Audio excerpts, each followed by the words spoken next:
Take it away, Christian. What's going on, everybody? Welcome back to Bev Boys, your one-stop shop for all your energy drink reviews and performance talks. Dude, we got a full house today. In the Bev Boys house, we got myself and Brian, obviously, the Bev Boys, and then we got three very special guests, all returning for the second time, I might add, but together. So we got Thor reincarnated, aka Gabe Mason, the GOAT, Lake Monster, aka Hunter Lakey, another GOAT, and then we got Andrew, aka Mr. Behnam, according to his title. Man, we got a full house of dogs here today, and no, as usual, no real plan, but I know it's going to be another banger as usual. So had a little bit of trouble getting everyone on the call, but now we're here. We're here. We're having fun. And the best thing, we just got the boys together. It's just good old times. It's just good old times. What's going on in everybody's life right now? Yeah, I think you're starting off, man. You're the one who's got practice. Yeah. Yeah, I'm in a car about to go to a football practice. So I have about 10 minutes to pop a top and make an impression on everybody and then get out. So I'll let Lake and Andrew do their introductions, and then I'm going to start with my stuff and get in. What does popping top mean, Gabe?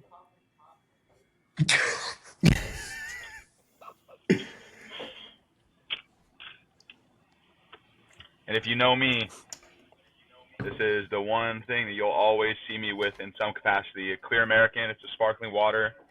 I'll drink it and give a review after the boys finish their own introductions. That's Poppin' Top, Andrew. I know you're not very familiar with that.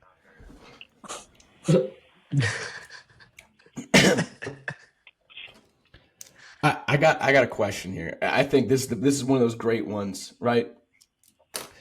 CrossFit sucks, right? We can all kind of agree on that in some way, shape, or form. In the fact that it's so varied, it's this or that. It's the sport of overgeneralization and sagittal plane movement. However, I do want your guys' opinions on this one as we kind of get started. Oh, is that a bubbly? It's a diet ginger ale, so a little anticlimactic. But we're recording a little bit later today, so I'm like, as an energy drink addict, I also care about my sleep, which is a little, hypocritical. But I do like ginger ale. I've got the iced tea lemonade bum energy. It's a great drink. Delicious. But back on this topic here, I think there's stuff to be stolen from CrossFit, right? I think at any point you can find something good in anything. What are your guys' opinions on something like that? Not everybody at the same time. Go ahead, Lake. Nah, it's all you, Behnam. I know you've been doing CrossFit workouts with your guys there. I've seen the Word documents.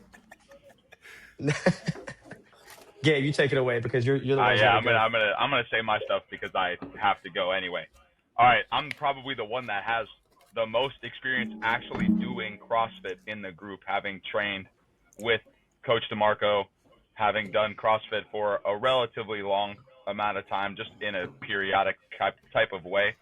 I think the best thing, and Christian and I talked about this the last time that we were on the phone, to take away from CrossFit is your training isn't that hard, train harder.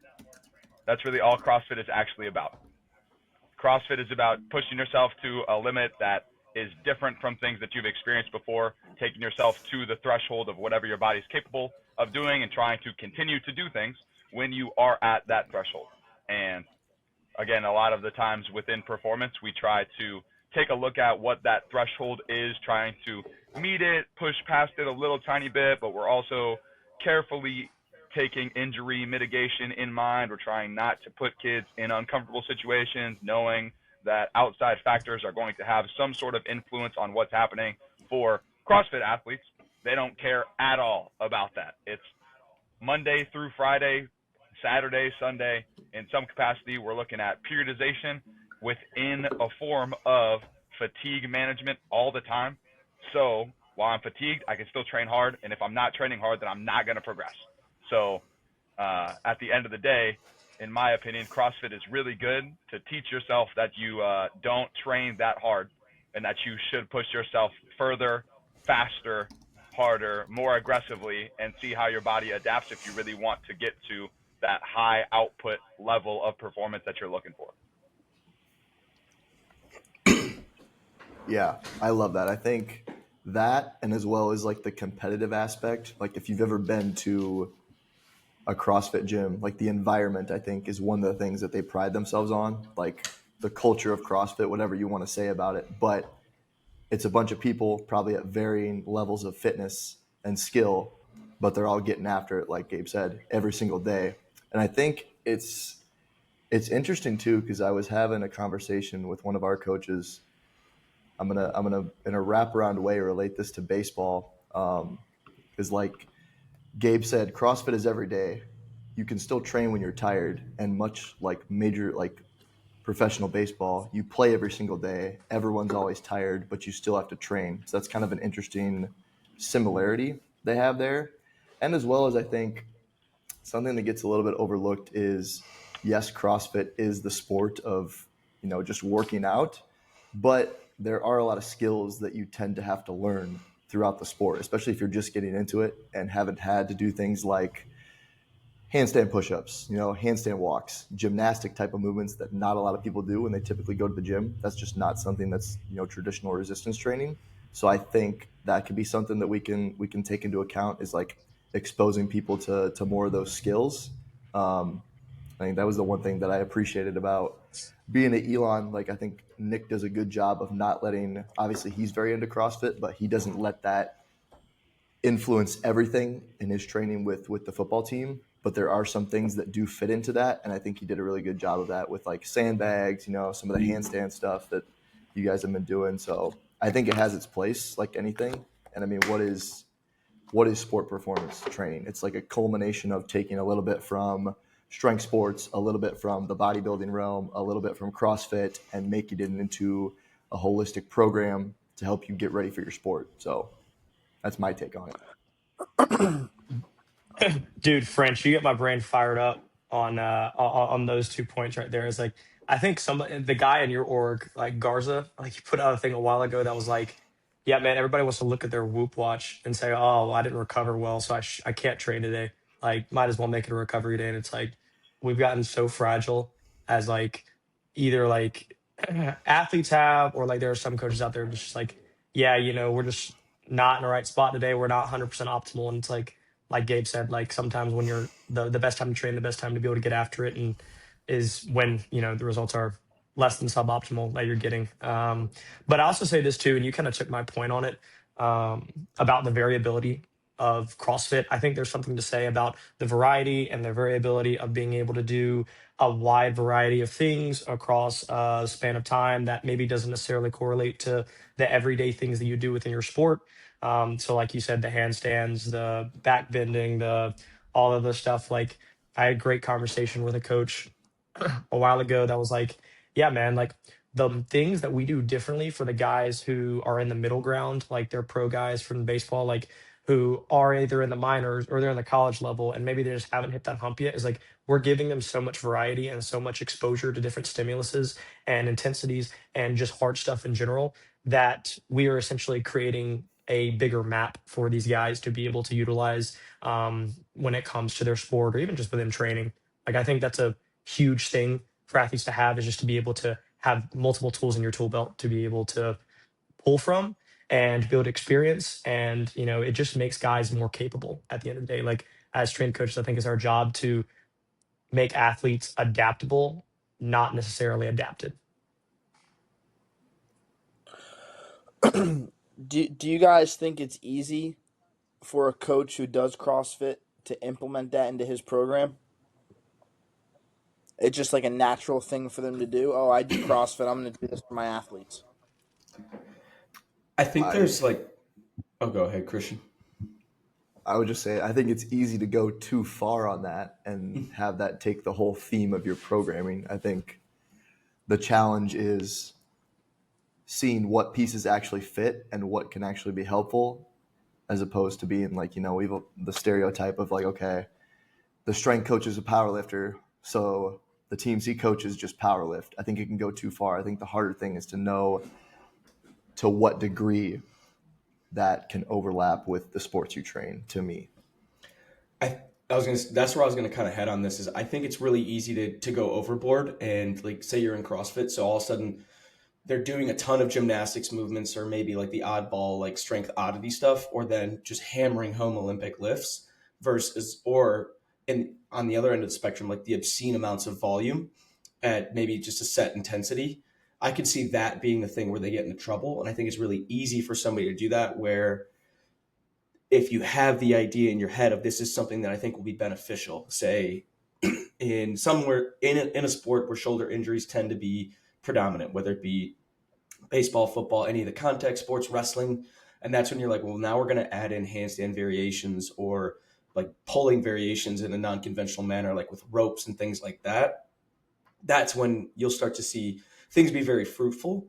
I think it takes a lot more diligence from the coach on the aspect to get that done than it is to just say, hey, I can just steal a bunch from the training that I'm currently doing and it'll make sense because I'm not necessarily having to think about it as much.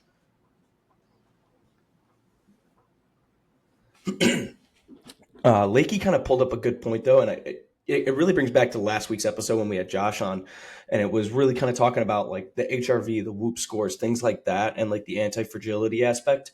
One of those things that we constantly run into, especially as sport coaches or as sports performance coaches, is like this hurts, I don't want to do it, or great one is like I don't want to squat because my knees are hurting, right? Where do you guys fall in line on that? I personally, I'm on the belief of like, we need to be a little bit more on the anti-fragile kind of curve of your knees hurt because you're squatting and you don't necessarily do it all the time. And you don't like to do things that are hard, in that kind of a sense. If you did it more and you loaded it and started to come through this, you'll probably feel much better, even if not in the short term, but in the long term. And you'll be a predominantly better athlete in the sense of A, you're okay being uncomfortable, but B, tendons love two things, and that's load and full range of motion. Why are we not giving it that? Like, what do you guys think on that aspect? Yeah, it's more of a it's more of a you're not in pain because of squatting. You might be in pain because you're not squatting, sort of thing. Yeah, I think for a majority of those types of issues, whether it's like tendons in particular, like just not doing the thing is rarely the answer. It's usually just to what level of graded exposure are we going to give it, especially with like knees or stuff like that, especially like patellar stuff. Now it's not to say that we just always push past pain. I think it's another thing to know of like discomfort versus pain versus actually something actually being wrong. And that's where, your athletic trainers are going to come into play of actually being able to diagnose something and having that relationship there.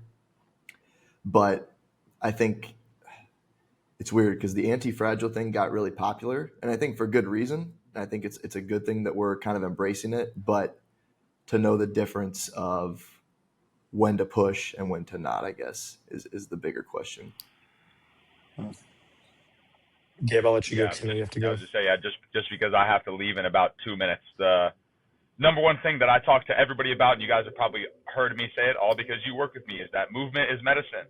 So whether or not we're squatting on a day that has a prescription to be 80% for a triple, it doesn't necessarily mean that we have to do 80% for a triple. But if you're afraid to do 80% of a triple because I think the movement of squatting is going to be painful to me, then we have the wrong mindset about what we're getting out of the squat or what my body's going to react to the squat with.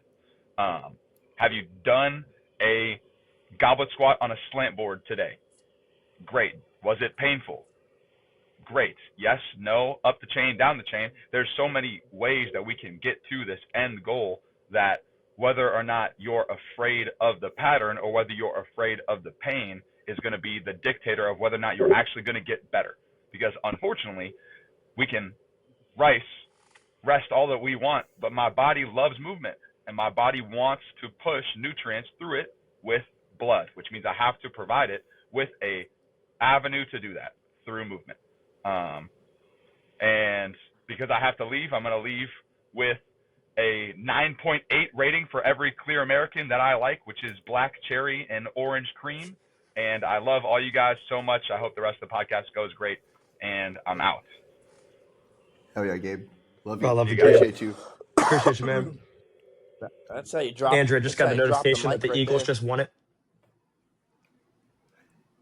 Yeah. What's that? Yes. It was quite the crazy ending, I must say. Quite the crazy ending right there. Do you have the TV in front of you and you're just watching the game right now, or Is that why you're Well, not I saying very was. much, Andrew? Yeah, this guy's He's watching he's the so game right he's now. so locked in he can't focus. Yeah, I was. We He's kicked the field. flabbergasted. We literally blocked a field goal to win the game, and then returned it for a touchdown. So We can't get this guy to focus in on a podcast, man. He's that's a diehard Eagles fan. He's got work to do, but he's like, the game's on. Go Feely, man. Got to get I that know. water. I just want to respect the boys, But I also, yes, I was watching the game. He's still watching not- it currently. by He's still staring at. Yeah, I was. I want watching to the game. No, you're respect the currently boys still watching by the game. not paying attention. Yeah, No, I'm gonna put you. I'm here. putting your. We need to pin him, like bring him to the front of the class and be like, you need to sit up here and focus. No, Yeah. you don't need to do that. You don't need to If do everybody is at home watching this, like from the video, I don't know if you're gonna put up the video, but make sure you're watching Andrew's eyes. Make sure he's locked in. He's still staring off in the He's still distance. staring off in the distance. God, Andrew, come on. that. Hold on. Look at him. He Fucking hold on. Bang. turn the TV off, man. I know it's off. It's off. Hang up and hang out, dude. Jeez, come on, I man. know it's off. um, Bang. I do have. It's huge. I have another question, honestly, and I think this is going to be a good one for this kind of group. I know we test a lot, right? Honestly, like I'm a little bit, as I've gotten deeper and deeper into this, I've started to think like too much testing can ruin buy-in because it's no longer about measuring the progress. I think it becomes then that you're treating you're losing the forest for the trees for sure. And we're too focused in on one thing. And Christian, we've talked about this on multiple episodes of essentially we're no longer doing the thing that will show the results for the testing. Instead, we're just so focused on testing. But at the same time, I think that a latter aspect that's often forgotten about is that your athletes now become this, they start to feel more like essentially like a lab rat, right? And it's like, I got to test you on this and I want to see what you can do on that. But instead of, hey, we're going to train you to become better at the sport, and I'm going to integrate some kind of testing into this as a measure of your output to understand if our training is working, but it's going to be 5% of the session versus 50. Like, what do you guys think on that? I know, like, we've talked about force plates, we've talked about timing gates, all these different things. Andrew's coughing into the camera. He's got, another new sickness. Cough. Yeah, he's got whooping cough and bronchitis. But what do you guys think on that aspect? I think the great thing about me being at a Oh, no, all right, it's Andrew, cool, go huh? ahead. No, yeah, it's no, fine. no, No, it's no, cool. no. Go ahead. No. It's all you, dude. It's your No, podcast. please. The Andrew I Behnam really- podcast. I'm just please. here, I bro. really It's want fine. you to No, it's go fine. and talk. No. Literally You're the wanted P5 guy. Go me ahead. No. to talk. No. You Go ahead. clearly wanted to Yeah, talk no, and go not ahead. me. So No. You clearly wanted to go. You have the higher title than me, so you need to go right there.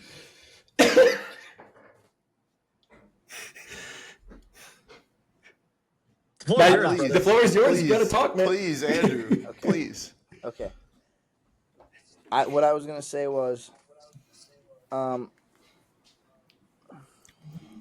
when you have a sport like track and field, which literally tests, their sport is literally a time. Are the athletes Correct, that's so track and in field. tune- Are the athletes so in tune with wanting to do testing all the time because they're so used to being subjectively tested?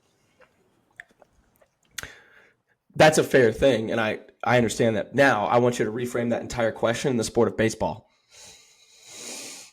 Because I know the answer in baseball. The answer is that when recruits come into the weight room and I give them a speech, a talk, they want to see graphs, they want to see numbers, they want to see, hey, this is how we're going to get you better. Do I think that there's merit to some of it? Yes. Do I think that we're at the point of the cycle in strength and conditioning and sports performance where we're getting too far down the rabbit hole? Yes. Am I waiting for the wheel to come back where we're not so far data driven? Yes. because it's a lot. I mean, range of motion assessments, force plate assessments, jump mat, sprint timing system. It's, I mean, yes, it's all necessary, but it's like they're obsessed with it. To that same extent, though, is it actually necessary? Right? Like truthfully, and this isn't me being argumentative for the sake of that. I know that's who I am, but like, is it actually necessary? If you're doing the stuff that you would normally measure, even if you're not taking the numbers for it, say instead of running 20 plus tens, you just run competition style races, and whoever wins is going to be, quote unquote, the best. You're just measuring it a different way. Well, Or if we're vertical jumping, yeah, as Hunter says, you're just chasing output, man. Oh, it's really good, Andrew. I appreciate that, man. That was really good. No, dude, I feel like there is some inherent, like, I feel like a lot of these baseball guys, like, even just any athlete, like, when they come to your school and they want to be recruited, like, they expect to see some kind of number or some kind of, like, something there that is going to tell them, hey, did I inherently get better at, like, this? Like, not necessarily at the skill of it, like, not necessarily the skill of doing an IMTP or the skill of sprinting, but, like, have I objectively, from a physicality standpoint, gotten better, and has my outputs improved? And I think, like, Brian, I think, like, and Andrew said this too, like, I think there are a lot of coaches out there who have missed the mark. Like, they have so many tests, have so many things in the repertoire to show that athletes are improving, that, like, we just get away from the fact that, like, hey, let's have a great training environment, let's get after it, and let's, like, just compete, like, in all facets. Doesn't matter if it's still on the force plate or jump mat or timing gates. Like, everything we do should be done to the highest intent possible. Like, shoot, I'm at a mid major right now. Like, we actually just got clear to get force plates for our baseball program, so that's hype. But I have a curled jump mat that I have to drop from a height to get it to work sometimes. I have Broward timing gates that sometimes work, sometimes don't work. And honestly, man, we just, like, I just tell these guys, man, we just need to do everything with savage intent. We need to push the needle. Like, doesn't matter if we have a timing gate on or a number on it. Like, half the, like, the jump numbers I take on these guys, dude. Like, I just want these guys to compete with each other. I want guys to be able to set the highest score, like, regardless if it's a PR, like, just kind of create that environment for the guys. Like, I think it's more so about, like, I create the parameters, I create the tests and stuff like that. Like, there are a couple that I do just to assess, but there are a couple that I use to that in the sense that, like, I'm providing you an objective number, like you said. Like, it could be like a race where you time somebody who's first, who's last, like, who has the best time, and it just creates that competition between the guys as well.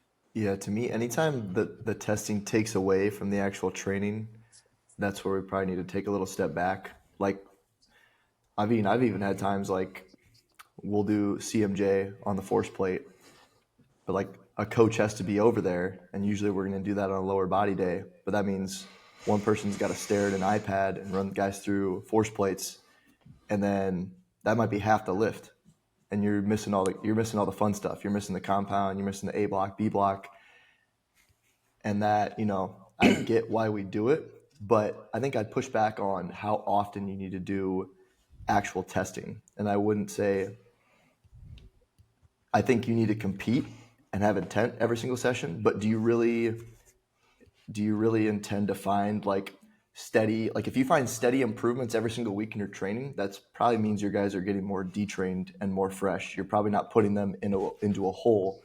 So I think maybe testing every, like, few weeks or at the end of a cycle could be a little more effective, just to see, like, if it takes away less from the actual sessions. And I think, whether you test every single week or once every 4 weeks, I think the trends are going to be probably somewhat similar. If, you're doing your programming right, you're probably going to see a dip when you go into that hole, and then your body adapts, and then you hopefully go above the baseline that you were at before.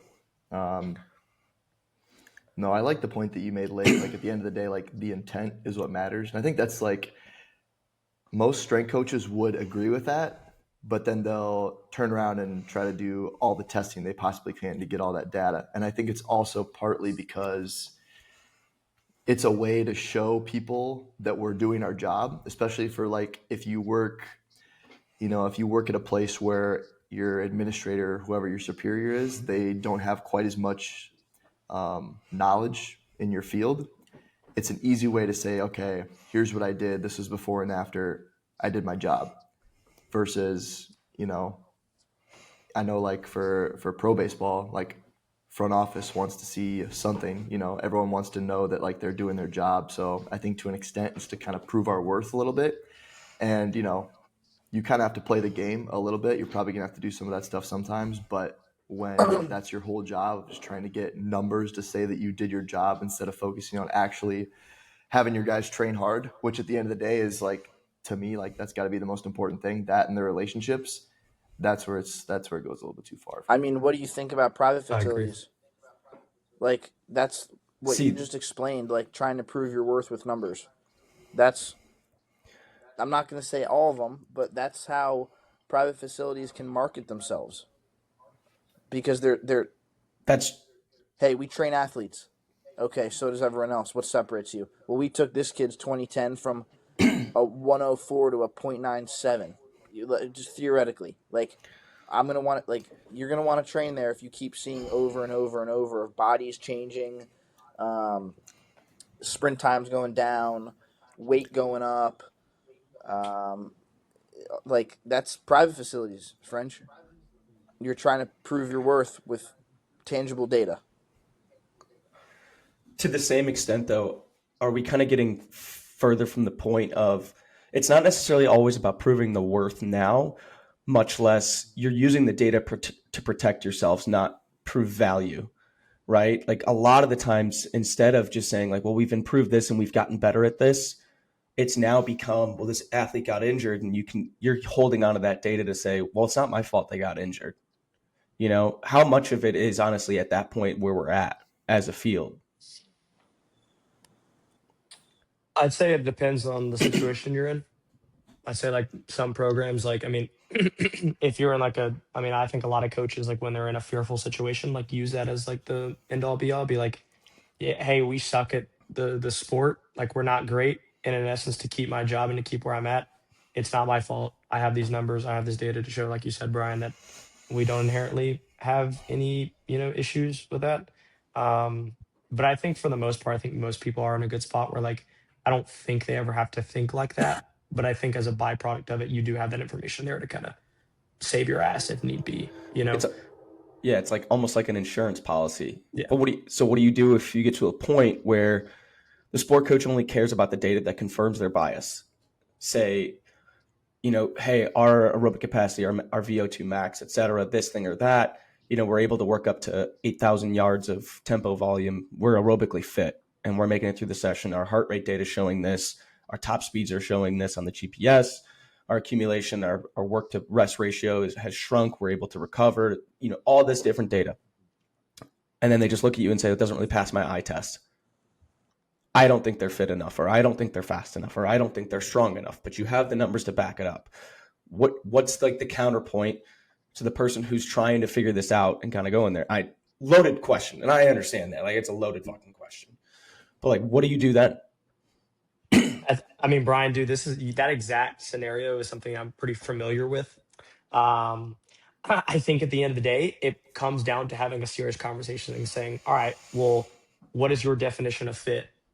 Like we have all these numbers here, but like sit down with the coach and like get him to figure like what is not passing the eye test for you? Like figure it out. Because if it's something like it could be something where it's like, oh yeah, when they're running, I don't like how they have their hands on their knees after they're done. And it's like, okay, then that's an easy fix. If we do that, then they'll be more fit. It's like, yeah, it shows we're not, weak. And it's like, all right, great, perfect. Like I think at the end of the day, like if they do have that bias where it's like, yeah, the data doesn't mean jack. Like I just care about X, Y, and Z, then that's I think an easy fix right there. That's what I've used in the past. Like when I had that exact scenario happen to me, and I was just like point blank, like, okay, so what do you think? What do we need to do then? And he's like, well, I want X, Y, Z, Z. And I'm like, okay, that's fine. We can do that. That's easy. It makes my job easier on that front. So that's my advice.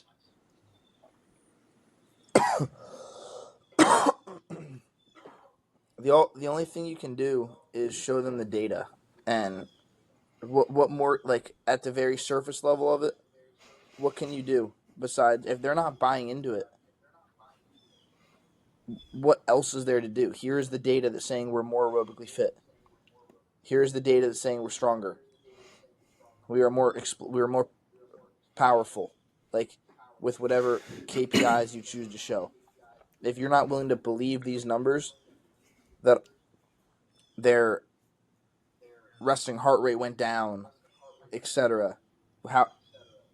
If you're not buying it, what else are you supposed to do? I'll counterpoint you on that, Andrew. Like, dude, there was a coach that I worked for that he said, like, even though our strength numbers went up, even though we were objectively bigger on paper, like from body weight standpoint, like guys gain weight, he was like, compared to this team, we're still objectively smaller. Like, we need to look like this team, right?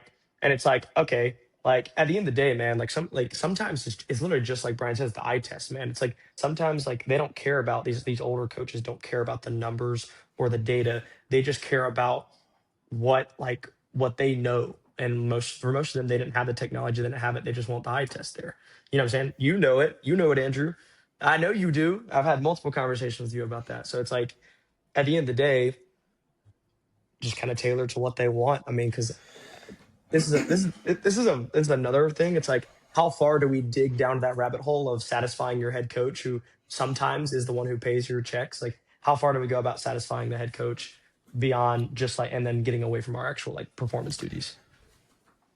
In a sense, isn't it like, how much of it do you guys believe that's like the onus is on that strength coach or the sports performance coach in order to sell that data, right? In this sense, like we're not private facility to sell that data and sell our memberships and this or that, but it is, it's up to us to interpret, speak, and deliver the results of that data and be like, this is why, right? Is it more just about like, here's what it is, here's what it says. If you don't like it, that's on you. Or is it going to be the fruitful conversation potentially of, here's what the data says.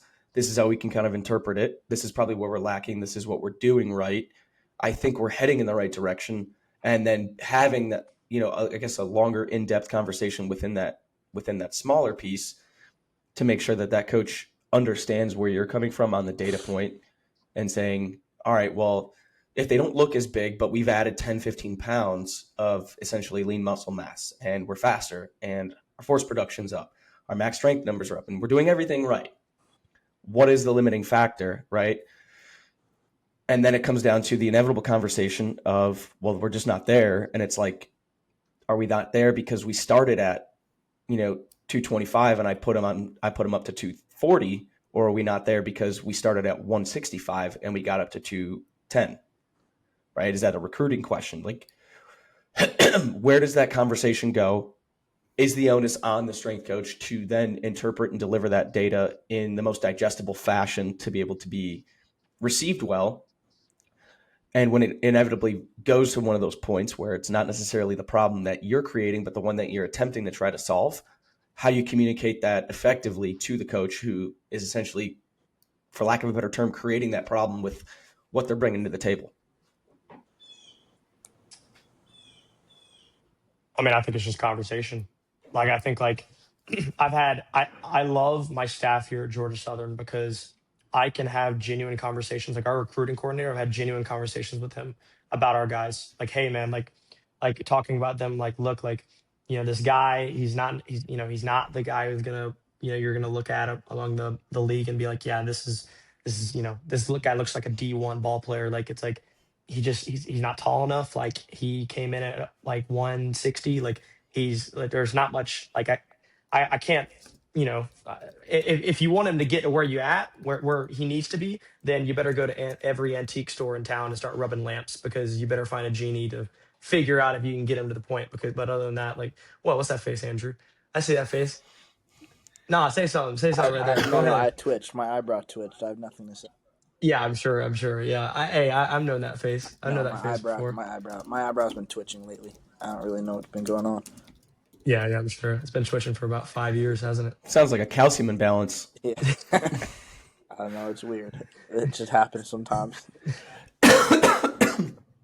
Yeah, man. I don't know. Just like, I feel like it's just conversations, is being like, yeah, man. If we want faster players, you got to recruit faster players. And that's what I told him. I was like, I'm not a miracle worker. I can't take a guy who runs 17 miles an hour and make him run 22. Like, if you want a faster guy, you got to recruit a faster guy. And I think that really struck a chord. And I think he does a great job with our guys. Like we have a certain type of play style, how we want to play. And at the end of the day, I can take the data on it. I can objectively show the coaches and be like, hey, this is the top end speed. This is the accelerations. Like this is what the guys objectively look like.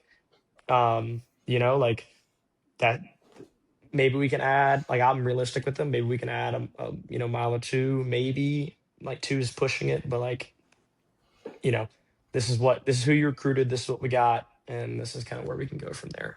I think that if you have a staff who doesn't listen, obviously that's a whole different story, but I don't know, man. I think it's a lot of give and take. Like, I think you find what you're really good at, like what, like you can push on. And then like, if they want something super specific, like just take it and hammer it. You know what I'm saying? Like, it's like, I'm proud to take my side of things. And it's like, all right, cool. You want more conditioning or something like that? That's doable. We can do something like that, Here's a question to build off that.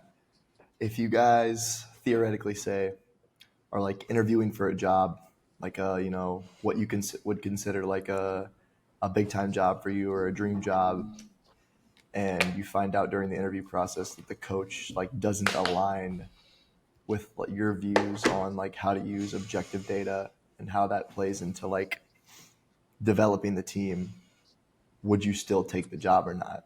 Because I think that's something that you can, obviously not everyone's in that spot where they can Say no. choose which job. Yeah, like you can't always say no, but I think one thing you can try to do up front is like let them know what you're about, what you hang your hat on, and like have a straight up conversation, because that's better to know up front if you can rather than find it out afterwards. And it's tougher when you work with multiple teams, but like for your main team that you're going there for, if you're going there for like primarily a baseball role, I think that's super important, like up front. But are you taking that job if you have the choice, I guess? If you don't have the choice, obviously. If the coaching staff is like what, French?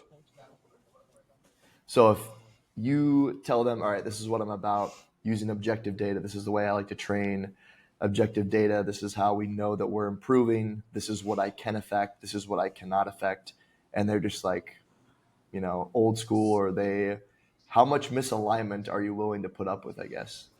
Because you're never going to agree on everything, but how much misalignment are you going to put up with and still be willing to work with that person? That's an incredible question. Great question. Stumped him.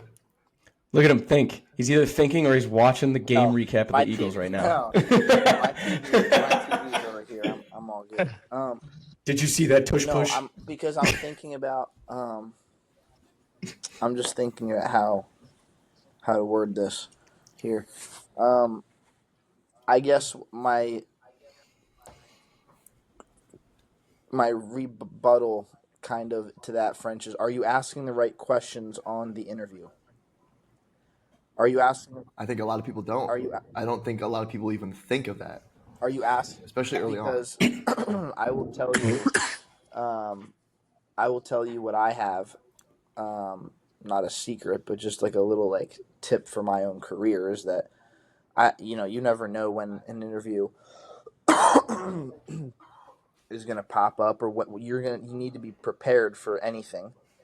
And so what I do is throughout my career, if something has came up, I would write it down and say, okay, if I were ever in an interview in the future, I need to ask about this. If I were ever in this situation, this is what I would do. And I need to write it down so that I can talk about it in an interview.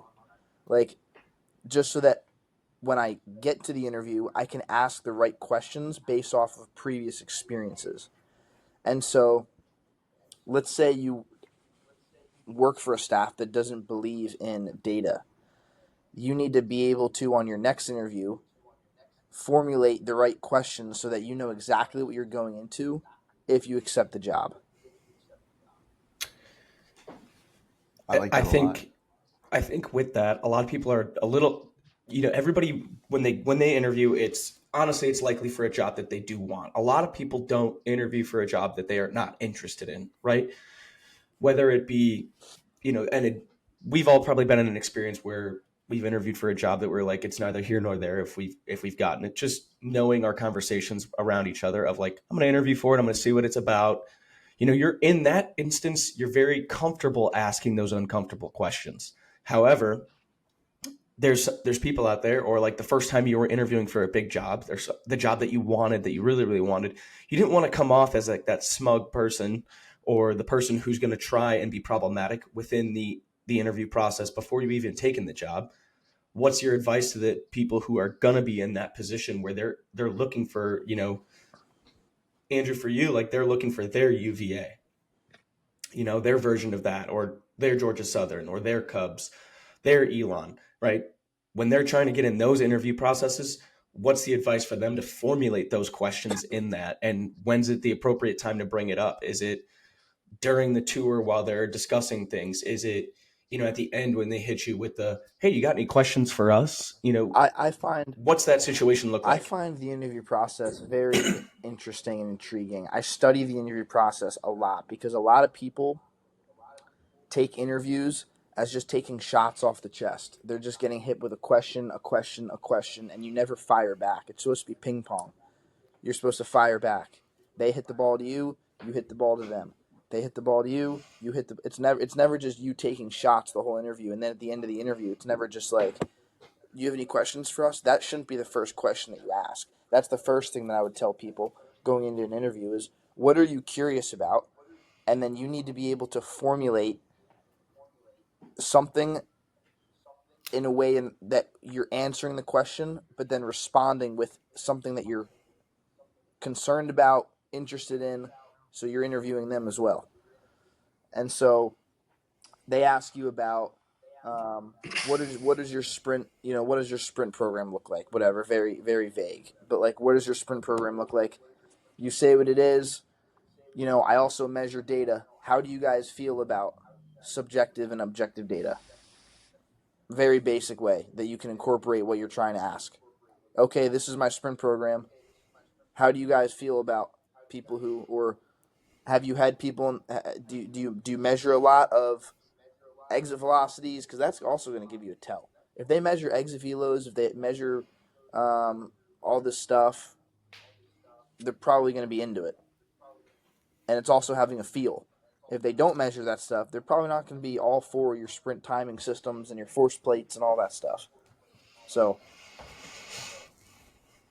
Yeah, that's exactly what I was going to say. If literally just be like, hey, what technologies do you have, and how do you go about like looking at the sport and like analyzing it? And if they say they have blast motion, if they say they have TrackMan, if they say they have GPS wearables, all this other stuff, like there's a pretty high chance that they're going to want to look at the data that you're producing and be able to give you a good buy-in with the rest of the guys. But also, I think in your interview process, like if you're not in your interview process, like talking about your program yourself, and you're not mentioning the fact that, hey, we run an output driven program, we test occasionally, and like that doesn't get brought up, or like usually I feel like if you say something like that, usually I think if it is a guy who doesn't really care, I'll be like, yeah, the numbers and stuff are great, but like, what are your thoughts on like bodybuilding? So it's like I feel like when you just create the conversation right there, like it already gets noticed by the head coach or whoever you're interviewing with, and I feel like it starts that conversation as well. it also Yeah. goes back to like, what are you willing to put up with? Because not every job is going to have this perfect idea of your scenario. Like, I'm sorry, you're looking for a job that doesn't exist. Like, there's never going to be a job that is out there that has every single checkbox that you're looking for. Never. You need to take the things that you like and then say, okay, what am I willing to put up with? And if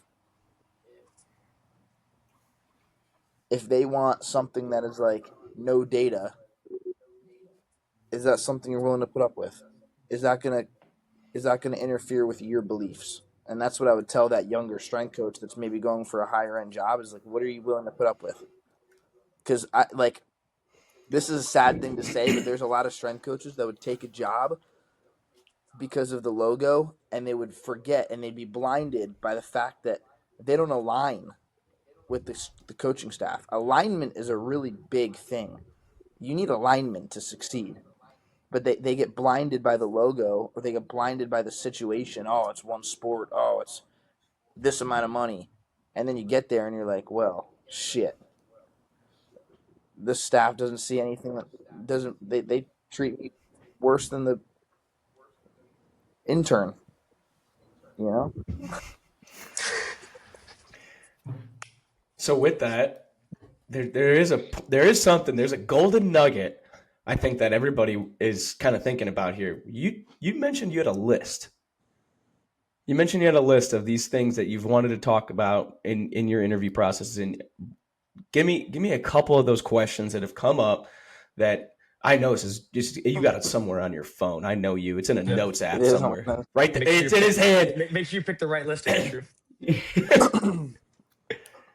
Give us a couple. Give us three of them that have come across you that have been super beneficial that you think other people would find extreme value in asking in that interview process.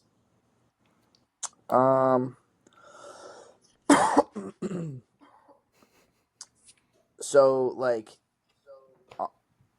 I mean, big plug here, big shout out, but is there iPads? Is there Team Builder? Is there force plates? Like, what equipment does the space have? Is there room to get more equipment based on the program that I want to run? Because I would not be successful if I did not have the proper equipment. Straight out of my notes app, word for word. Like, that's one of the biggest things, honestly. Because, like, I guess that you get lost in talking about the program. And then for me, like, this is crazy to say because when I got to Elon, full transparency, hand up, right hand up. This is full transparency. We used Team Builder at Millersville. And then when we were at Elon, we were using the paper cards for my first month. And I was like, I kind of like this. And then we went back to Team Builder and I was like, dude, I have to learn this app. And now I can't go back. I can't go back to a paper. Like, I literally can't do anything else.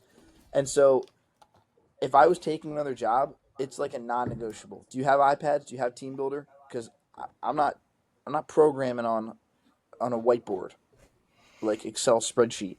Like, do you know? Again, I told this to Hunter.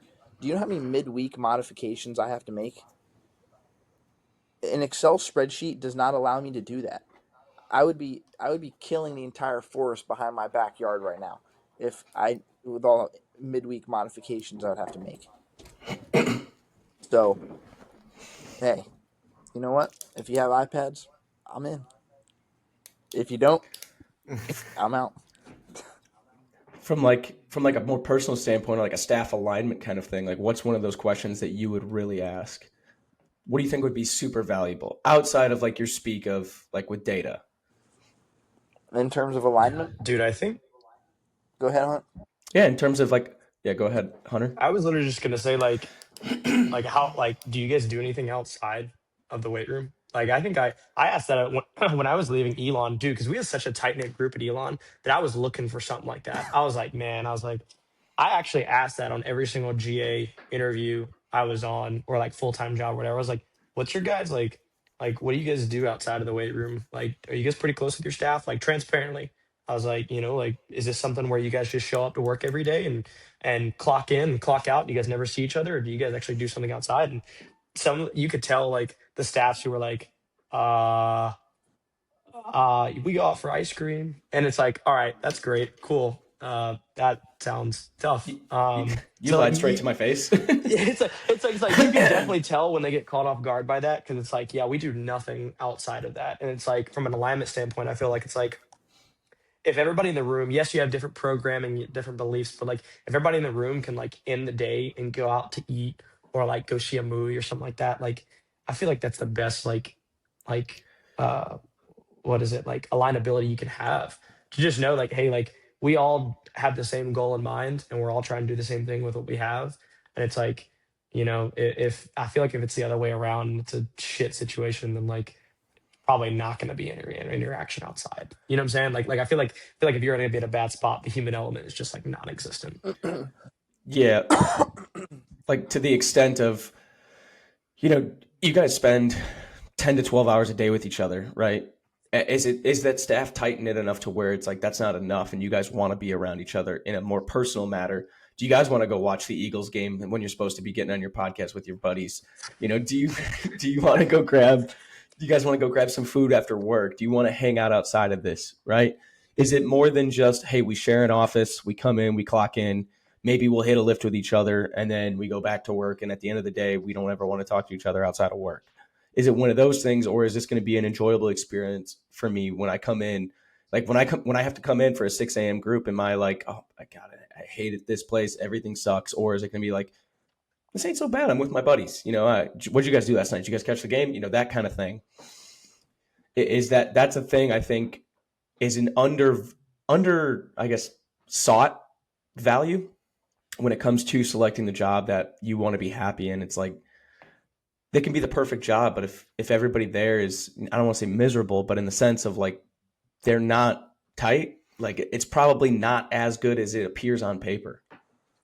Yeah, no, 100%. I mean, like, dude, look at Elon. Like, Elon Performance is like this like beacon for a lot of coaches, and it's like in terms of like the products that they produce with their athletes. But it's like, dude, we had some of the best times there, like as a staff from an individual standpoint. It's like that's why it's so good. Is like because like everybody's like knows that we're here to do the same thing, like I said, and nobody's willing like they're gonna try out stuff. We're gonna fail together. Like, I mean, shoot, like if I want to be on a staff where like I can stuff my coworker in a trash can behind the dining hall. Like I want to be on a staff where I can steal their keys and drive around in the Buffalo Wild Wings parking lot, make donuts, and Yo, permanently at me, mess up bro. his tires. At me.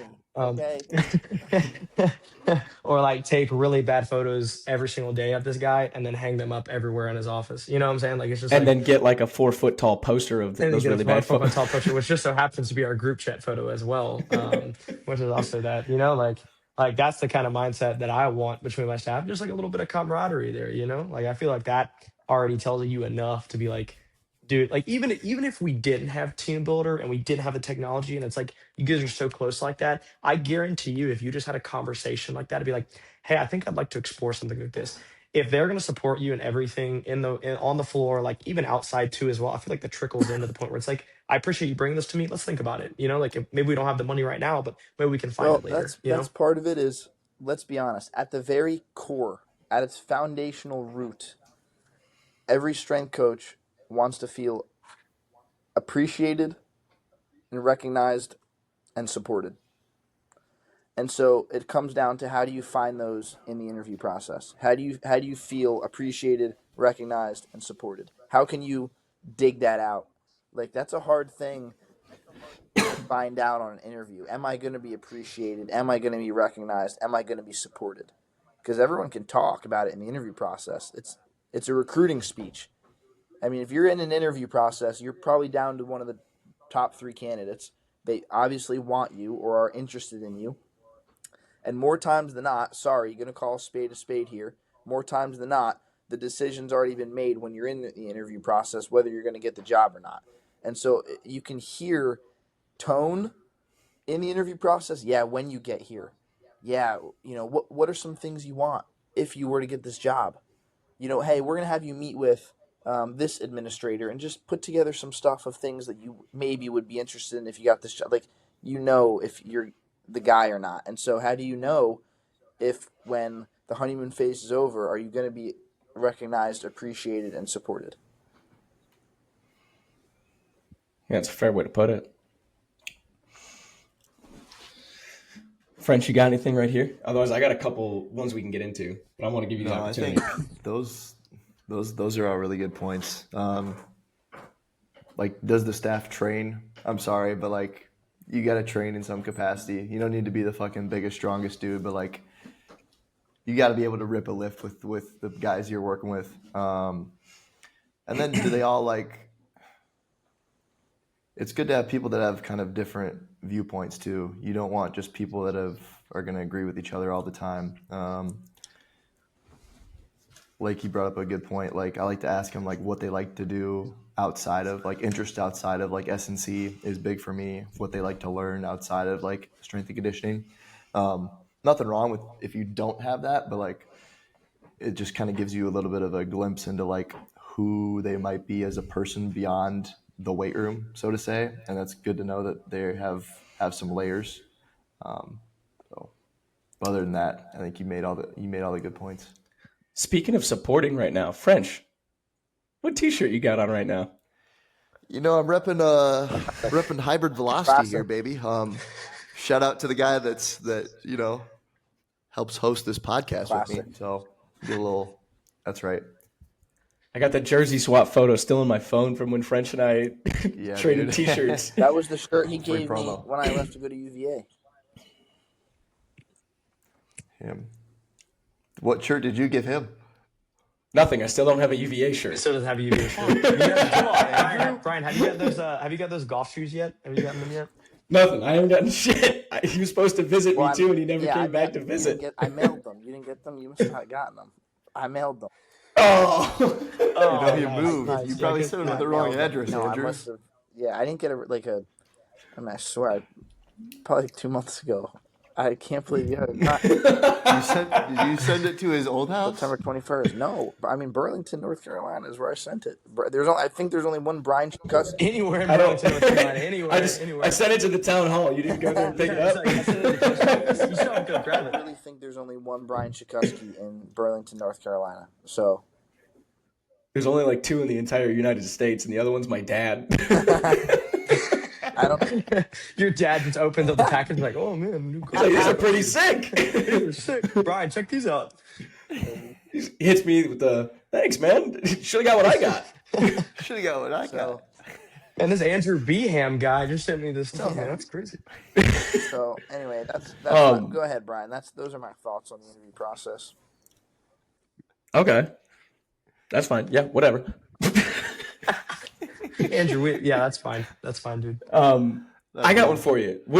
We've obviously, you guys are involved with the Baseball Performance Network. You guys have, speaking to coaches 24/7. I know that Andrew has a weird sign on his face. Lakey just had something. I think I may have just said the wrong thing at some point in some way, shape, or form. It's just funny. No, you're good. We're actually, the Baseball Performance Network is actually parting ways with Andrew. I'm just How do you get fired on your day off? This actually came within. He doesn't know it yet, so this is the. Oh, okay. Surprise. Breaking news, everybody. Andrew Behnam is fired. But, basically my point being, you guys speak to coaches on a daily basis, 24/7, whether it be each other. Andrew, stop. Lock in. I'm going to get a squirt bottle. I'm going to spray you in the face. Like the little, you're done. But Eyebrow. Go ahead. Sounds like a skill-based issue. But what's the worst programming buzzword that you guys hear? Like when you hear a coach talk about their program or you see them coach somebody, what's the one thing that like you hear it and it instantly just, there's a trigger in your brain that just becomes infuriated? When Andrew sits there and he like looks at me. Hold like, on. Are we attacking each other here, Brian? Is that fair? I don't. Yeah, I'm attacking you, dude. No, I'm not. I just posed a conversation with you, Andrew, the other day. Conversation here. Andrew, you were a rage baiter who doesn't know they rage bait like all the bait. time. Like you'll sit there and you'll see something, you'll be like, why is that? he's a good coach. Why is and it's like, dude, how is this? No, this is absurd that this is about me. First of all, hold on. I didn't make it about you. I didn't make it about you. Let's go. Let's go to brawls, dude. Let's go to brawls. Let's go. Okay, Brian was like, when you guys talk to coaches on a daily basis, what do you think about? Well, actually, Andrew is a rage bait. Like, yeah, well, no. In it, he said like you guys what's talk the to each worst other as well, program? and I was like, if people heard the conversations that we have together, it would probably fill that entire program question. you've ever seen? Well, Andrew's program actually, like, Andrew's program actually. shots at each other right now. That wasn't within the bandwidth of the question, Hunt. It was. I think it was because he mentioned us as well. I'm telling you, our conversations, Brian, would fit every single like part of that question that could possibly be covered. The thing that the buzzwords that I don't like, in performance, are, He's flustered. Yeah. Yeah. Coach. Was I Good flustered coach. that Hunter took a shot out of the dark at me? Yes. Okay. Good coach. How he literally came out of left field with that. And is the game speeding up for me a little bit right now? Yes. Stadium pulse is high. Stadium pulse is high right now, man. His stadium pulse is on 10, man. He can't select the audible. We got the FSU war chant coming out right here. Go ahead, Hunt. Damn it. Go ahead.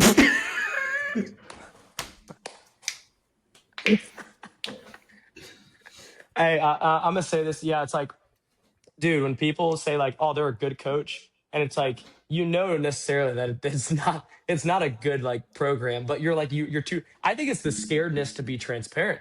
I think is the one thing where it's like, yeah, he's a good coach, and it's like, are they really? Are they really a good coach? Are they, Andrew? Are they a good coach, Andrew? Or did you just say that to cover your tail? Andrew's scared of conflict. That's one thing I've learned with him. And in a relationship with him for 4 years right now, I'm talking to him weekly, probably 3 or 4 times. He's so scared. He's like, yeah, I don't want to call anybody a bad coach. So he just says everybody's a Yeah, good coach. I'm yes. Yes. Because I think it's like, yeah. I mean, like, I don't know, man. I mean, shoot, you can get down the rabbit hole that's like no training is inherently bad, but there is some inherently bad training and there's some inherently bad coaching, I believe. Andrew, I'm gonna take the pressure off you I'm gonna put you out of the pressure cooker pressure for a little cooker's bit on here. right now, man. I'm feeling it. French, what's the buzzword that you think of that you're like, this is just the worst one when someone says that about their, when they talk about their program I or got it. their exercise selection. Go ahead, French. I got it. No, I don't want you to lose it, Andrew. Go ahead. Go ahead. Yeah, go ahead. When coaches, the buzzword that it's, before I say anything, take this with a grain of salt. Oh, we get ice cream. We get ice cream once or twice a year. Man, I was really talking about like if somebody called something like functional or like Oh, what I was expecting also, we're opening up like a lot of therapeutic sessions right now. Let it out, Andrew. It's all oh good. man. Hey, I was gonna say this Sit on the French was couch. Hey, Can we get a wellness check? French, what about we run a high performance program? I think all of this is. I'll answer this first. High performance. I listened to a really good podcast on this the other day. I think it was Move the Needle, talked about like how true high performance doesn't exist, like how people think it exists. And I think it's more of like, I think people think it's easy to think, and like I think I'm probably guilty of this at some point. You think that because you have, your performance staff, a medical staff, nutrition, and that you have a relationship with all of them, that means you're running a high performance model and that you can, talk to the skill staff. That's far from being on the same page and being aligned. And it's a lot harder than you think because I think it takes an understanding of me as a performance coach. I have to have some base level of understanding of every other domain in order to help align with them. And I think that goes for everyone else too. Like the skill coaches have to have some base level knowledge of my area and medical and that, and just like trying to schedule your day and your week in a way where all of that aligns. I think it's a great thing. We should all be trying to strive towards that.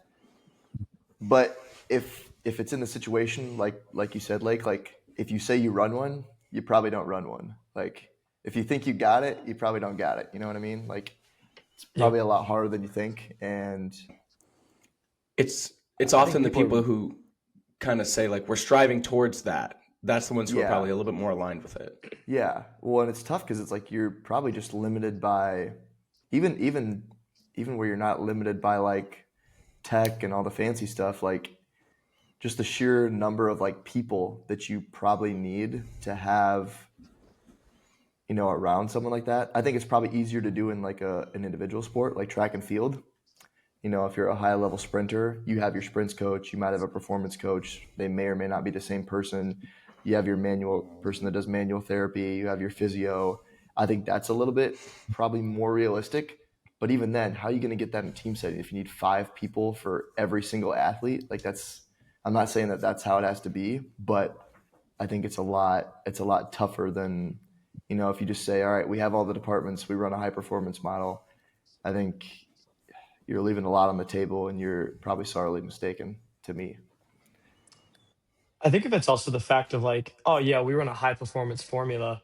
And it's like if you say that and you're not targeting anything but the sport, you're missing the mark. Like if you're sitting there, it's like, yeah, we run a high performance model, And from a strength and standpoint, they're like, yeah, their squat numbers have gone up, their jump numbers have gone up. Like we're really fueling athlete nutrition and athletic training to really help us develop physically. And it's like that's great, but like, are they Are you getting actually better on the winning? field? Yeah, are you winning? Or is outputs on the field going up? Like, are they hitting the ball harder? Are they swinging the bat faster? Are they throwing the ball harder? And it's like, well, I mean, that's subjective. It's like if we're not like if we're trying to run a high performance model and we're not focusing on getting these guys better at the sport, like your goal as a strength coach should be using every resource available to get them better at the sport, not to get them better at your domain. You know what I'm saying? Mm-hmm. I don't know. That's my take on it. Yeah, I think it's like you said. It's easy to say as like a cop out, like, well, I don't affect the actual game, but you should be trying to in the ways that you can. It's probably not directly, but what you do likely has an indirect effect on that. And if you're just saying like, oh, like we're not winning, it's not my fault because I don't do the specific stuff, then what are you doing? Like, what are we doing here? Yeah. Big cough guy, you got anything? No, I just have a little little tickle in my throat. That's all. Dude, he's got a tickle in his throat. He's got the eyebrow. Dude, like you need to be checked No, out. I You might need to know. go see your trainer. I'm all good. I'm all good. I know which one of these Andrew is, but this one should be a little bit more fun. But who's the bigger psycho? The hoodie in the middle of July guy, or the coach who's rocking shorts in the Midwest in January? Shorts. I would argue it's the hoodie guy. Yeah, you're wrong. You're wrong. Let's duke it out. Come on, put your fists up. Let's go. Let's go right I here. don't resort to violence. Yeah, I'm sure. French, I know you're a shorts in the middle of December kind of dude. Yeah, but that's like so normalized to me also. Yeah. Like to other people, honestly, like both though. You got to go. Sometimes you just got to get it. You got to grind You it got to out. get And kinda, comfortable, Andrew. Like Oh, whatever's comfortable, you got to do the how opposite. about you got to get comfortable being uncomfortable? Oh yeah, now we're talking buzzwords, Andrew. Dude, David This is what we Goggins, were man. trying to Dude, get where at. did you come from? Gotta Holy get crap. comfortable. And then after that, you carry the boats, right? Carry the boats. Yeah. Yes. Andrew It's woke up at actually- 4. It's actually a 45-pound plate, Christian, actually. And it's November, and we're in the Cavaliers Challenge right now. Andrew woke up at 4 a.m. just to text us to let us know Thumbs that up. he's grinding harder than us. And What I did was, And you took a picture of your watch and sent it to the no, group you know what chat, I right? did was I did my send later on my phone, and I set it for 3:57, so you know that I didn't wake up at my 4 a.m. alarm. I woke up before my alarm, and Wow. I send later, and it sends you the message at 3:57, but I didn't wake up till 9.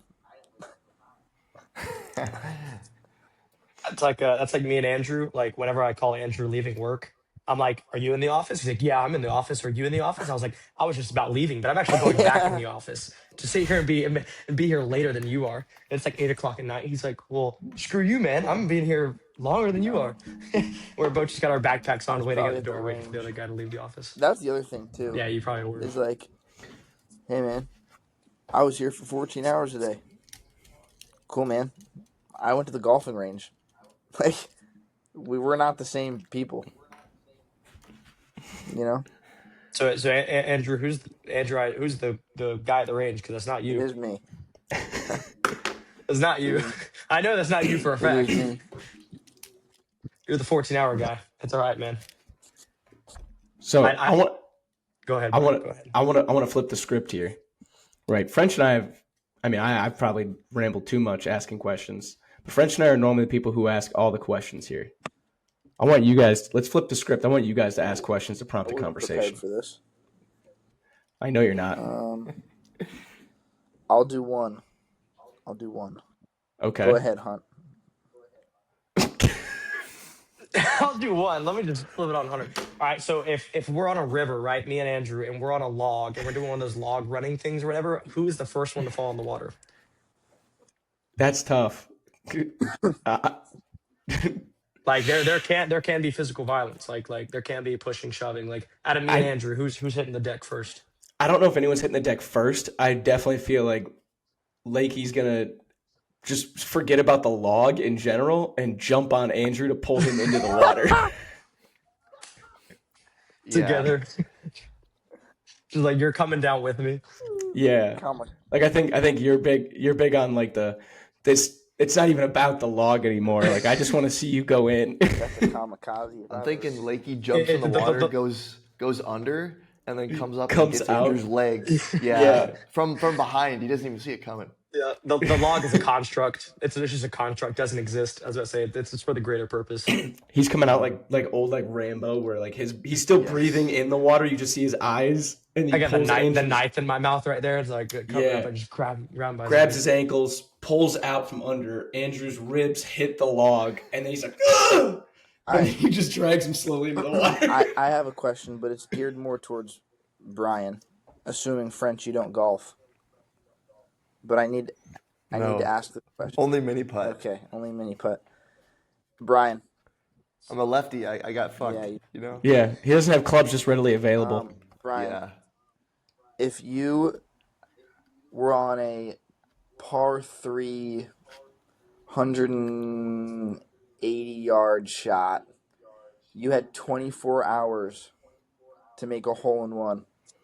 If you didn't make a hole-in-one, you were done for. Would you do it? Yeah. What do you mean done for? Like dead? Yeah, dead. It's a win-win. It's a win-win. Andrew, it's okay to say words on the podcast, Andrew. Yeah, like, what do you mean done for? We're not airing this on PBS, dude. This is like, you can say stuff. Yeah, I either get a hole-in-one or I die trying, man. I'm going for it. You're gonna do it? Plus, that means, yeah. I'm not paying for the balls, right? No. You literally. Oh, then good. Yeah, let's do it. It's hit, ball, hit, and you have 24 hours to do it. Yes. Are you making the hole-in-one?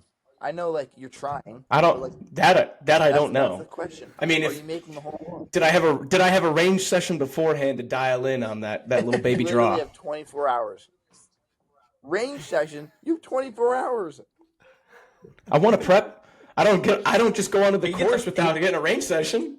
Give the man a prep block, Andrew. Come on now. Yeah, I'm doing it. You're making the hole-in-one. There's been a couple times I've been pretty close, and there's been a lot of times I've been super far off. You have 24 hours. So, I mean, if I'm sitting there, I'm just hitting ball after ball. I mean, there's got to be one that kind of goes in, especially just if it's unlimited supply that's just continuously refilling.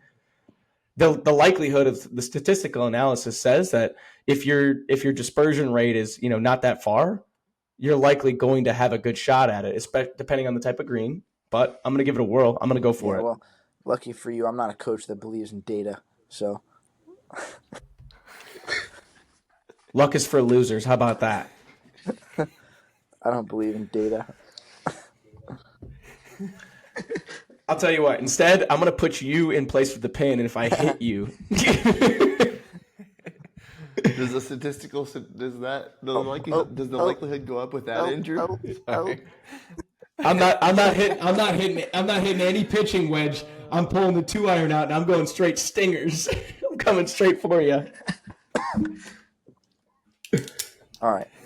What's our wrap-up question here, Brian?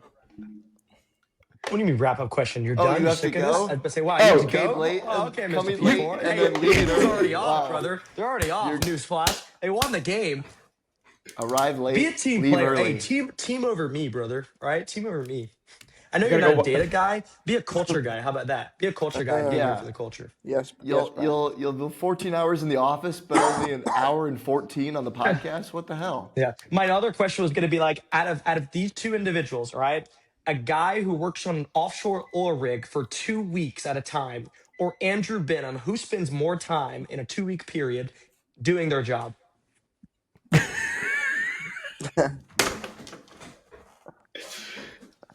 Again, why is this about me? I didn't do this. Don't look. I see you looking. You're looking at me for confirmation through the camera. I didn't do this to you. I need some answers here. This is the question that people want. I just want the people to know. Here's the thing: is that like this is I'm putting this out on the airwaves right now. Is man, I get these coaches who call me all the time, and they're like, man, dude, you worked with Andrew Behnam. They're like, man, you're so lucky. They're like, you like he's the best around, and I'm like, Andrew Benham's a fraud. if you guys knew Andrew Benham, I guarantee you, man, you guys would be like, man, he's just as much a degenerate as I am. It's like that's what I tell everybody. They're like, yeah, Andrew Behnam, man, he really set the standard, really set the foundation. He's one of the best baseball minds in this field. And I'm like, man, if you could listen to an hour of our weekly conversations that we have pretty frequently, I think the world needs to know. I think it's time to expose Andrew. All this stuff's coming out. I think it's time for Andrew to be We exposed don't as need to well. expose anything. French, how about you give us a closer since Andrew's so eager to get out of here? Yeah, Give us a let's closing go- one. All seriousness, let's just open it up for any scathing takes as far as the world of performance. Doesn't have to be related to Andrew, although I suppose it could be. Or just, things that you see that are things that need to change or things that are changing that could be changing for the worse.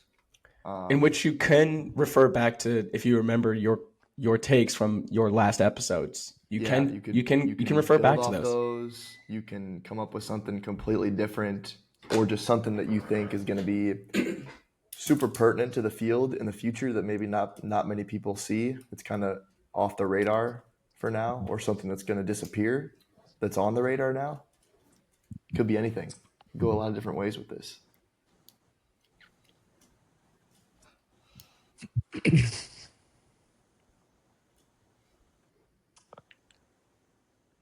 I think trying to look for speed strength and like doing like banded methods in the weight room, like banded squats and everything. I think it's eyewash. Go on. I think it's eyewash. I don't think it actually. It's not heavy enough and it's not light enough to be able to elicit any kind of adaptation there. I think I think when you're trying to throw bands on like a main compound movement like that, like I think the main movements within your program should be tailored around obviously like differing methods, like essentially teach them to be able to good at the one, teach them to be good, get them stronger, and once they've gotten like strong enough per se, like I think like you can then saturate that bucket with like if you need a guy who is more elastic, give him more isometrics to take the momentum equation out of it. Like if you're really trying to seek power and really trying to seek the transfer over of force to speed and power, I think at the end of the day you need to do more weighted jumps, you need to do more sprints, you need to do more loaded sprints. Like that's going to be the bucket that's going to like move the needle essentially. I think that everybody throwing bands and chains and everything on, I personally think I don't really see the maybe I'm just stupid, maybe I'm not informed, maybe I'm idiotic, but I don't really see the benefit of it. So what's your argument on, twofold question, what's your argument on the strength curve with accommodating resistance, and what happens when I band a jump? When you banded jump, oh, okay, all right, I'll say this. Banded, I'll say this. Banded jumps. What kind of banded jump are we talking about? We talking about like wrapping a band around a trap bar and like pulling you down into it? Sure, yeah. I mean, I'll allow that. I'll allow it. I'll allow that. It's a jump. It's a plyometric. I'll allow it. It depends on the jump. I think the band tension. I think the type of jump you're doing. I think like if you throw a band on it, I don't know if it necessarily, like if you were to step on a force plate with a trap bar that was like bare empty and you had a band on each side of the thing and you jumped up and it pulled you down, I don't necessarily know if the curve would be that much different. I think Louis Simmons would have enough, a good argument enough. against you. He probably would. But it's all right. What was your other part of the question? What was it? It was like a jump, and then it was like, that's the strength curve. Yeah, I don't think necessarily like, I don't think power exists in the strength curve. Like I think it's literally just like yes, you have your strength curve and you have your like force and velocity curve, but at the end of the day, I think like just keep getting guys stronger. I think that there is a lot of like, I think people switch over to the band and stuff too early. I think there is still room to get stronger in multiple different variables and different facets besides just general strength. So is your argument that they're using it too early, or that they should just never use it in general? Never use it in general. Fuck it. Never use it in general. Let's just get it off the board. That's my hot take. All or nothing. All or nothing, man. Like dude, I don't know. You could throw a VBT on it and just have a guy work with him. Like, I don't know, because then like you can classify that technically as speed strength. But Okay. I don't know. I'm just gonna say the resisted and accommodating resistance stuff that you can do on main movements. I think it's eyewash. Okay. Andrew? I think that I think that I had it and then I lost it. I had it and then I lost He's it. loading himself. I had it and then I lost it. Well, Um, I'll find it. yeah. We're on air, man. Yeah, but good thing about Riverside is it cuts out all the. It doesn't. We don't edit this, dude. Oh, really? Oh, you're screwed, man. I mean, I think that the one thing that. Oh, this is what I was going to say. The one thing that I think is going out, or at least eventually will go out, is the individualization aspect of it, of training. I think that piece is going to fade. I just don't know when. I'd argue it doesn't. I'd argue we're probably swinging towards the other way on the pendulum, where I agree. we're going to reach an over individualization. Well, aspect. that's what I'm saying. Is we're going to reach, but we're eventually going to come back to having no individualization. I'd argue that no individualization is crazy. I think there needs to be a degree of individualization in your program. Not for every guy, but I don't think he's among necessarily classes. arguing that it should or shouldn't be there. I think he's arguing that whether we like it or not, eventually it's going to overswing back, and it's going to go like the hot thing is going to be, well, everyone. It's just super generalized GPP where everyone just does the same thing because the team itself has the same issue. Yeah, I Is mean, that what you're saying, Andrew? it comes down to the fact that you're dealing with 17 to 22-year-olds. How individualized does it need to be? Like, okay, yes, maybe some plyos could change, but they all need strength, do they not? Is there really an advanced athlete at 19 years old? At 20 years old? Yeah, I'll argue with that as well. Yeah, that's very valid. That's extremely valid. So. We don't need to be doing accommodating resistance with a 22-year-old kid. Christian, I don't think we've answered this in forever. What is yours? What's your scathing take right now? I think sometimes people cue too much, and I think you may be better off just designing an environment where the athlete has to figure it out for themselves or can figure it out for themselves. Because at the end of the day, people like to toss around, there's no squat rack at the 50-yard line, whatever. But the strength coach also doesn't have like a role in game day during the actual game as opposed like coaching. So cueing, we need some of it, but I think we tend to over cue a lot of things and forget that you can alter the constraints of the environment so that the athlete can figure it out by themselves. And I think that may even be a little bit more beneficial because it forces them to figure stuff out. That's something that I've been thinking of lately. I like that. I like that too. Maybe it's stupid, but maybe, I'm not saying never cue anything, but I think we overlook how you can manipulate the environment to just like be a moment of self-discovery within. Yeah, and like essentially do your job for you, and then you can focus on different things. True. Potentially. What about you, Brian? I think right now as a field, it's been this way for probably 2-3 years, like vastly like hammering home the idea of minimal effective dose. I think we're very averse as a field to volume as training, in the effect of like when we talk about minimal effective dose, there's also a maximal adaptive volume. There's also a maximum recoverable volume. Like this is a giant range and spectrum that we can live in. And it's very easy to never push the needle enough to see if we can, just to see how far we can go. And shout out to two of our previous guests, both Alex and TK, on next week. Like one of the things is like, especially in track and field, I'm not the big, run 20 by 200, but like, if you're going to taper somebody or any of the sports where you have to taper to peak somebody, in order to taper, you have to taper from something. If all we're doing is the minimal aspect in order to elicit any sort of adaptation, there's not going to be anything to take off in order to get that tapering for freshness, especially in the concerns of like early GPP or like the early off season when we can build, that's the focus of it, is just the general physical preparedness.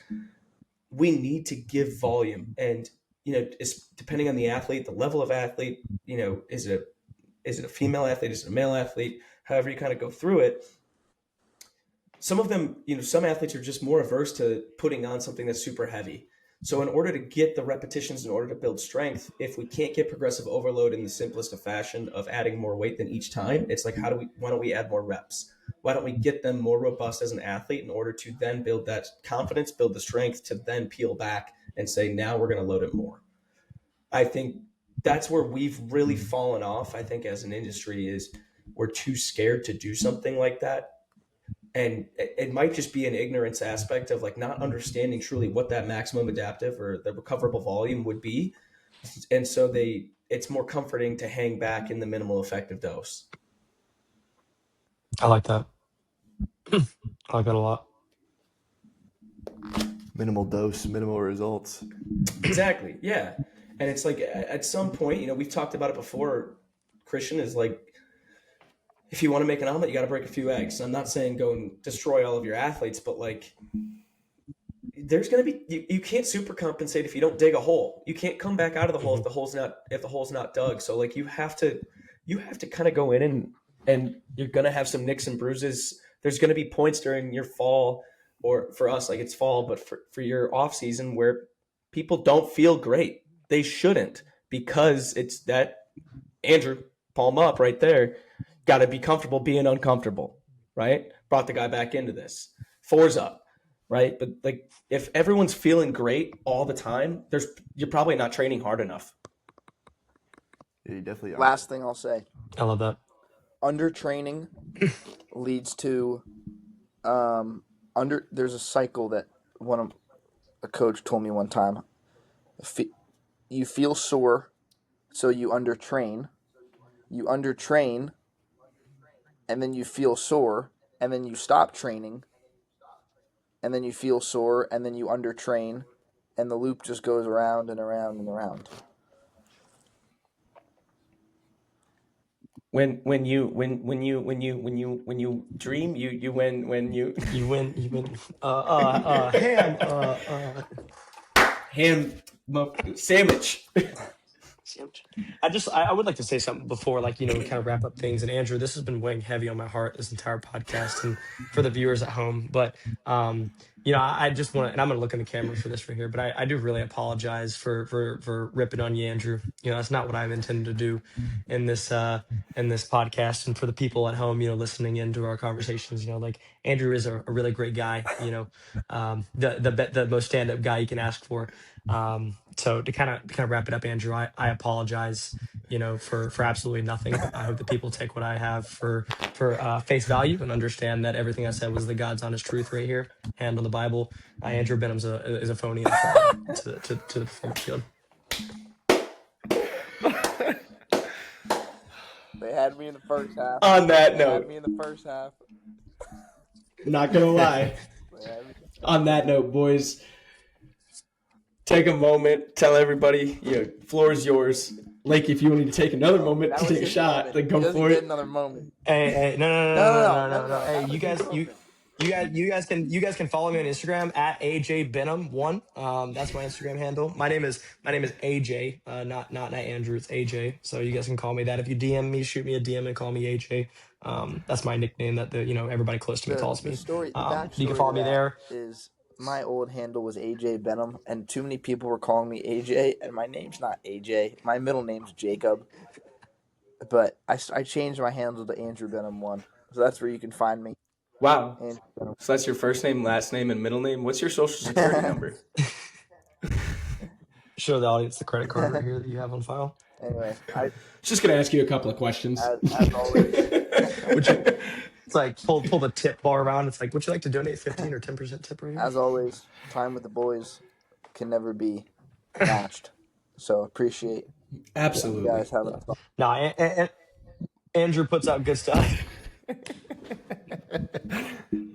time. Follow everybody on this podcast. Follow everybody. This is a legendary group right here. I'm just only missing Gabe. This is a whole lot of ball Gabe, knowledge yeah. in one group.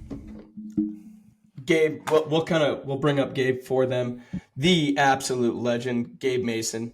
Definitely go on Instagram, look up Shepherd Strength. That's Gabe's official page for the Shepherd University Strength and Conditioning page. Gabriel Mason 23 is where you can find Gabe if you guys want to see an absolute madman who should be anywhere he'd ever want to, and he chose to be just the D2 life with great people in a great environment and help him build something for the future. AJ Behnam 1. Do you want a big cough guy? You want to tell him? Andrew Behnam 1. Andrew Behnam 1. Make sure you type in the cough. Lakey, where can they find you? You can see at Lakey Hunter, Lakey. Find me on Instagram, Twitter. You can also follow the Baseball Performance Network, BSB Performance Network. Me and Andrew and Cam Dietz and a couple other coaches put some good content on there here and there. And yeah, that's all I got. Christian? Yeah. Take us home. _fit40 if you guys want to follow this guy. Bev Boys content, some training stuff, some island content if you're into that. Island boy. Yep. Putting in that island work. But yeah, as always, appreciate you guys for taking the time. Appreciate everyone that tuned in and supports the podcast. We're slowly but surely growing. I think we looked at YouTube today and 108 subscribers. So every week we get a little bit more traction. So check us out, YouTube, Spotify, Apple Podcasts. Make sure to leave a good review. Pump us out to your friends if you did enjoy, or maybe if you didn't enjoy and just you disagree with one of our scathing takes and you're like, I can't believe this. Can you believe this, guys? You should probably send that to somebody. Yeah, you should probably send that to someone so they can also hear our scathing takes. And yeah, if you want to grab a shirt, if you want to grab a Paul Mall shirt or a Bev Boys shirt, Paul Mall themed Bev Boys shirt, you go to bevboys.com, get you one. Some other stuff in the works too. We got some other guests lined up too that we're excited for. Excited for the future of the program. Big for the program. Big for the program. Today was big for the program, boys. So appreciate y'all. And dude, this is the stars aligned. My power did not go out one time. So we should probably wrap this bitch up. Yeah. So appreciate y'all watching, and we'll see y'all next time. Peace. Peace.